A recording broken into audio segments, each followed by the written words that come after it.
ஒரு காலத்தில் வாழ்க்கையில் சிரிக்க முடியுமா, உயிரோட வாழ முடியுமா அப்படின்னு இருக்க காலத்தில் இந்த பாட்டு கேட்கும்போது கொஞ்சம் கான்ஃபிடென்ட் கிடைக்கும். ஆனால் இப்போ அந்த கான்ஃபிடென்ட் வந்து பல மடங்கு பெருகிருக்கு. அதுக்கு காரணம் என்னன்னா, நம்ம சாயப்பா. நம்ம சாயப்பா அன்புக்கு சொந்தக்காரர். அவரை பற்றி சொல்லிக்கிட்டே இருக்கலாம். நான் ஒரு தடவை அவரை ரொம்ப திட்டிட்டேன். ஒரு 3-4 இயர்ஸ்க்கு முன்னாடி ரொம்ப திட்டேன். ஏன்னா ரொம்ப செம்ம பெயின்.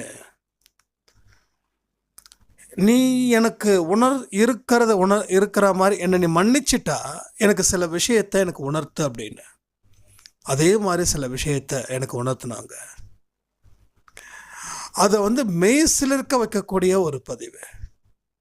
உன்னுடைய அன்பு எனக்கானது. நீ என்ன சொன்னாலும், நீ என்ன திட்டினாலும் உன்னை நான் காப்பேன்.